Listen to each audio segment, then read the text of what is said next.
नमस्कार साथियों, आदृत में आपका स्वागत है। मैं आज एक बहुत ही न्यू टॉपिक लेकर आया हूं जो है इंडस्ट्रियल। इसको आप एक तरह समझिए तो रिवॉल्यूशन की तरह है, जो बहुत अंडर करंट बहुत तेजी से चल रहा है भारत में, और ये पूरी दुनिया की डिमांड है। एक अलग सेगमेंट की इंडस्ट्री है जो बहुत छोटे लागत से आप इंडस्ट्रियलिस्ट बन सकते हैं, जो है बायोमास इंडस्ट्री। क्या है ये बायोमास इंडस्ट्री? क्या है इसके पीछे की कहानी? कैसे आप बहुत छोटे से लागत से इंडस्ट्रियलिस्ट बन सकते हैं? कोई भी इंडस्ट्री आप लगाने जाएंगे तो कई करोड़ का इन्वेस्टमेंट आता है, कई करोड़ का खर्चा आता है, लेकिन ये एक ऐसा सेक्टर है जो बहुत स्मॉल इन्वेस्टमेंट से बहुत बड़े परसेंट पे आप मार्जिन बना सकते हैं। मतलब आप मान के चलिए कि यहां पे आप ट्रस्ट करिए कि मैं लगभग 5 साल से इस इंडस्ट्री में काम कर रहा हूं, देख रहा हूं, और एक्टिवली लगभग 2022 के एंड से, मतलब 4 साल हो गए, 3.5 साल हो गया जो एक्टिवली वर्क भी कर रहा हूं। ये इंडस्ट्री ऐसी इंडस्ट्री है जो बहुत हाईलाइटेड नहीं है। गवर्नमेंट ने सब्सिडी दिया है, लेकिन हर एक आम आदमी को बहुत ज्यादा इसके बारे में नॉलेज नहीं है।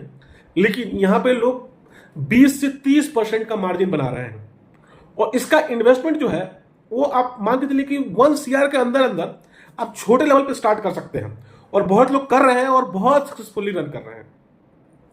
क्या है ये बायोमास इंडस्ट्री, कैसे चलती है? और बायोमास इंडस्ट्री में भी खास करके जो जिस इंडस्ट्री को मैं आज चर्चा मैं करने आया हूं, वह बायोमास का ब्रिकेट्स पैलेट्स इंडस्ट्री।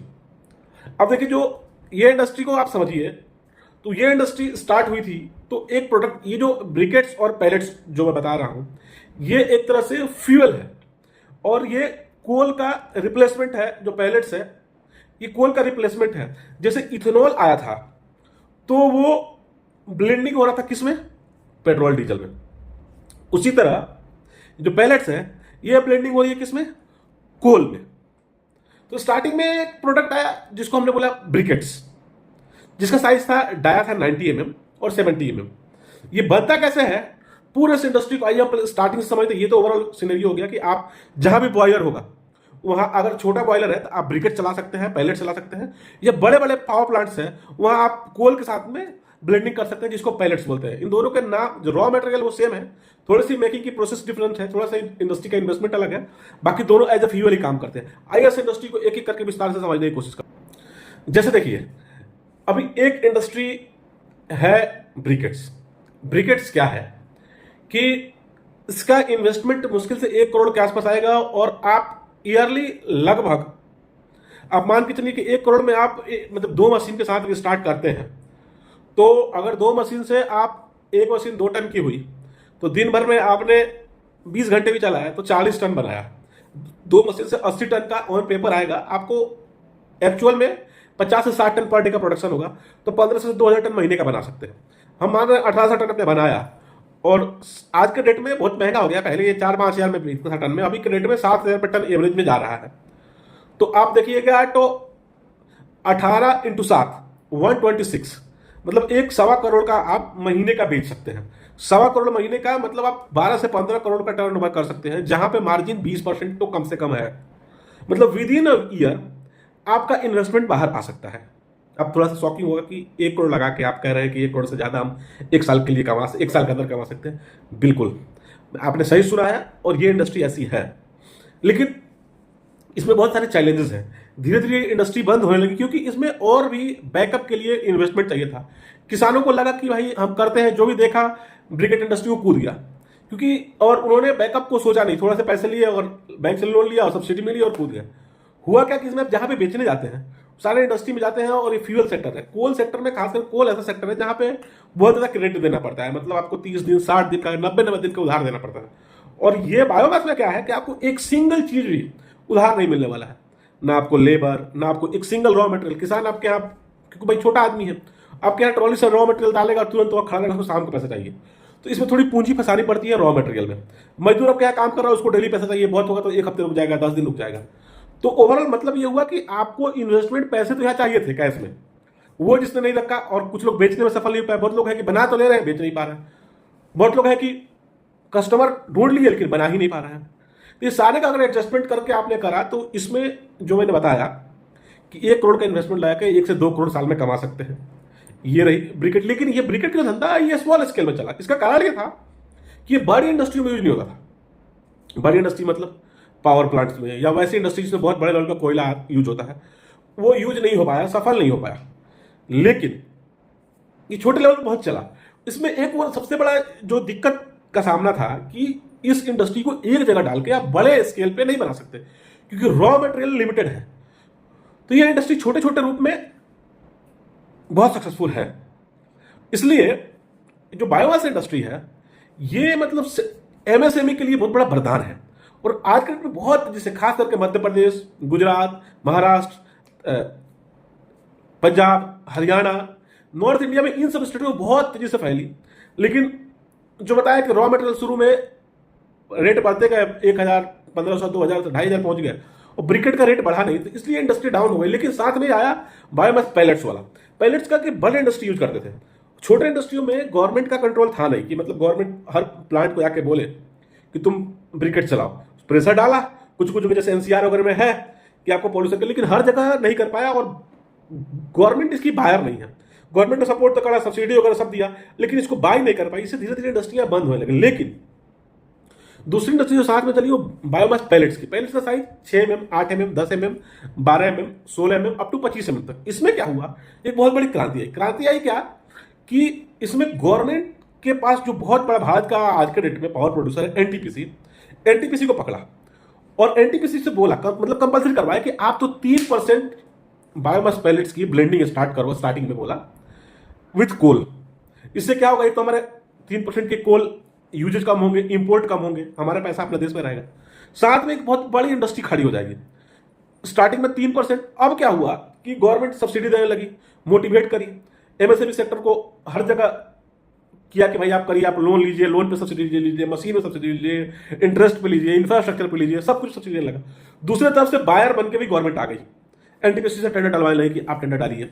पावर प्लांटों को कंपल्सरी करने लगी, क्योंकि वो बड़े इंडस्ट्री हैं तो उनको उनके ऊपर नॉर्म्स डालना, और साथ में जब उनको दिक्कत आए तो उनको भी सब्सिडाइज करने लगी कि आपका जो डिफरेंस अमाउंट है कोल का और पैलेट्स का, वो हमसे आप ले लो कुछ दिनों के लिए, अब उनको भी दे लो, उनको भी जलाने में कोई दिक्कत नहीं हुआ। अब इससे क्या हुआ कि दोनों तरफ से ये इंडस्ट्री को मतलब बूस्ट मिला।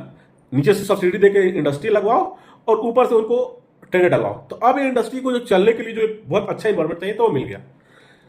लेकिन अब 3% जो था छोटा अमाउंट था, अब गवर्नमेंट ने धीरे से बोला कि आप इसको 5% करिए, तो ये 5% हुआ। अब धीरे से गवर्नमेंट ने बोला कि 7% करिए। अब आज के डेट में लगभग 7% कंपल्सरी हो गया है, और पूरे भारत में एनटीपीसी ने तो लगभग हर जगह टेंडर 2025 तक में फ्लॉट कर दिया है।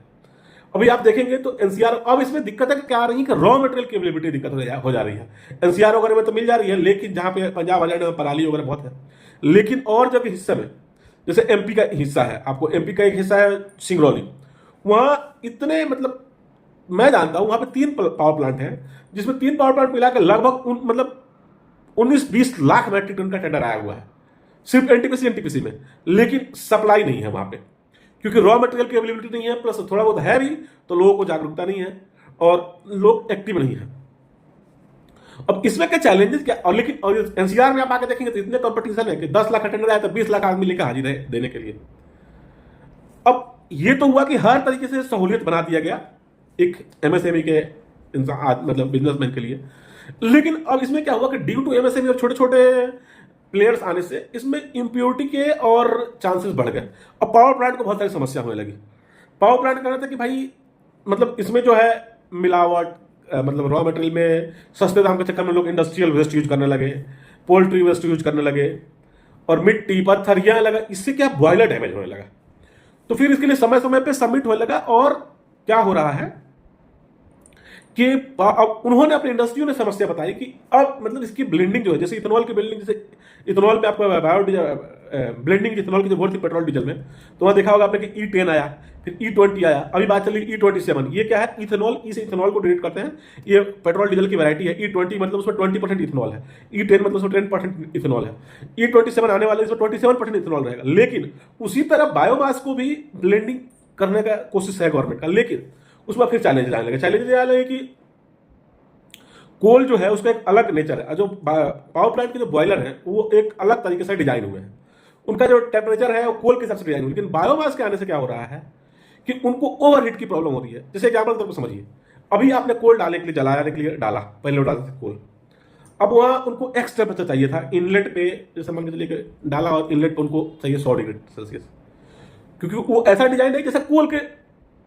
नेचर होता है कि कोल धीरे धीरे जलता है।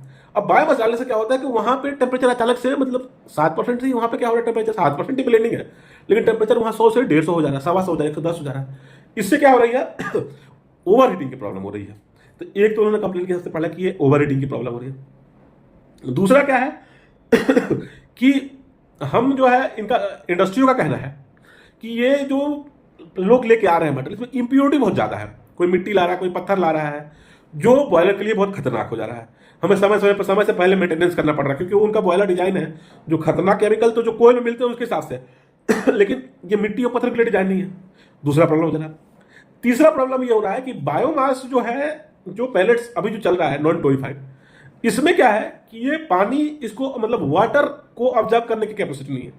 थोड़ा सा पानी आता है तो ये पूरा खुल जाता है, खराब हो जाता है। अब ये 4-5 प्रॉब्लम समय समय पर आने लगे। अब कि भाई इसको क्या किया जाए, तो इसको भी स्टडी करने के मतलब स्टडी करके इसका भी धीरे धीरे सोल्यूशन मार्केट में आने लगा है। मार्केट में सोल्यूशन है इसका कि अगर हमको ब्लेंडिंग को बढ़ाना है कोल के साथ, तो हम जो है वो नॉन टोरिफाइड की जगह अब टोरिफाइड पैलेट लाए। जो इन्होंने समस्या बताई थी वो समस्या लगभग टोरिफाइड से खत्म हो जाएगा। कैसे खत्म होगा? जैसे टोरिफिकेशन एक प्रोसेस है जिसमें पूरा पैरालिसिस करके हाई हीट पे उसी पैलेट्स को, चाहे उसके रॉ मटेरियल को पकाया जाता है इन अब्सेंस ऑफ या लेस ऑक्सीजन के प्रेजेंस में। उससे क्या होता है, एक तो जैसे जो नॉन टोरिफाइड पैलेट्स हैं उसमें आप देखेंगे तो क्या क्या कंटेंट होते हैं, आप जाएंगे तो उसमें वीएम होता है, वोलेटाइल मैटर होता है, फिक्स कार्बन होता है, एस कंटेंट होता है और मॉइस्चर होता है। ये सब मिलाकर 100% हो जाता है। उसमें वीएम जो है 60 से 70% वोलेटाइल मैटर होता है, किसमें? नॉन टोरिफाइड में। 15 से 20% आपको फिक्स कार्बन हो गया। तो मान के चलिए अगर 70 ये है, 20 वो है, तो अगर ये 60 है तो 15 है, तो 60 और 15 हो गया 75। फिर 10% आप मान के चलिए कि पानी हो गया तो 85 और 15% के आसपास आपको एस कंटेंट हो जाता है, तो ऐसा 100% हो जाता है। और सल्फर उल्फर ये 1% के आसपास आते हैं, ना के बराबर आते हैं। तो ऐसे इसका मिक्सचर होता है। लेकिन आप जब कोल का देखेंगे तो कोल का जस्ट उठा है। कोल में जो वीएम है वो मतलब 25% से अंदर में रहता है, वहां फिक्स कार्बन ज्यादा है। अब उसी के प्रोपोर्शन में लाने के लिए ये जो टोरिफिकेशन नॉन टोरिफाइड से टोरिफाइड लाने से क्या हुआ, एक उसको जो गवर्नमेंट करेगी उसके वीएम को घटाओ। वीएम को घटाना कैसे है कि वीएम जो अभी वोलेटाइल मैटर हुआ 60 से 70% है, उसको आप 25 मतलब 22 के आसपास का टेंडर में आ रहे हैं कि 22 लेके आओ। और दूसरा उससे क्या होगा, जैसे आप 22 लेके आएंगे तो फिक्स कार्बन जो है उसका बढ़ जाएगा। फिक्स कार्बन जो बढ़ जाएगा तो उसको कैलोरीफिक वैल्यू भी बढ़ेगी। कैलोरीफिक वैल्यू जो 5000 से प्लस चली जाएगी। अभी जो नॉन टोरिफाइड में अंडर 4000 है वो 5000 प्लस चली जाएगी। दूसरा वो वाटर रिपेलेंट हो जाएगा। तो जो समस्या थी जो पहले थी कि क्या होता था कि जो पॉल्यूशन की प्रॉब्लम थी, तो कोल को लोग क्या पानी की छिड़काव कर देते थे तो उनका डस्ट बैठ जाता था। लेकिन ड्यू टू नॉन टोरिफाइड पैलेट जब मिक्स हो जाता है तो उसमें पानी नहीं मार पाते हैं वो लोग, तो वो एक जो बहुत बड़ी समस्या थी। और इधर में क्या हुआ, टोरिफाइड हो गया तो वो टोरिफाइड जो पैलेट होता है, एक तो उसकी वीएम भी कम हो गया थी, हाइट की प्रॉब्लम सॉल्व। दूसरा टोरिफाइड हो गया जो कि है वाटर रिपेलेंट। वाटर रिपेलेंट है तो जो पानी से उनको डस्ट की प्रॉब्लम से जो पानी नहीं मार पाते थे नॉन टोरिफाइड पे, अब इसमें पानी डालने से उसको कोई दिक्कत नहीं है। तो इनका जो हाई हीट की प्रॉब्लम सॉल्व हो जाएगी और डस्ट वाली प्रॉब्लम सॉल्व हो जाएगी। तीसरा कि उसमें जो पत्थर मिट्टी वाली इंप्योरिटी रह ही नहीं पाएगी, क्योंकि पत्थर रहेगी टोरिफिकेशन में दिक्कत आएगा, टोरिफिकेशन हो नहीं पाएगा। तो ये डस्ट अपने आप बेस्ट, अगर मटेरियल में मिट्टी रहेगा तो उसकी कैलोरीफिक वैल्यू भी नहीं बढ़ पाएगी, उतना अच्छा नहीं बढ़ पाएगा, क्योंकि उसका जो टोरिफिकेशन का कॉस्टिंग वो ज्यादा है। तो कोई भी आदमी अब मिट्टी को लेकर टोरिफिकेशन करने तो नहीं जाएगा। तो इनके तीनों चारों जो प्रॉब्लम आ रहे थे नॉन टोरिफाइड में और इसके ब्लेंडिंग को बढ़ाने में, ये टोरिफिकेशन से खत्म हो जाएगा। तो ये जो इंडस्ट्री थी, जैसे ब्रिकेट वाली इंडस्ट्री धीरे धीरे बंद होने लगी, छोटे छोटे लेवल पर सीमित हो गई। टोरिफिकेशन वाली में पैलेट्स वाले में ये इशू नहीं आएगा। इसमें जरूर समय के साथ मॉडिफिकेशन होगा। जैसे ये जो इशू इन्होंने रेज करा उसका सोल्यूशन आ गया कि आप टोरिफिकेशन कर दो।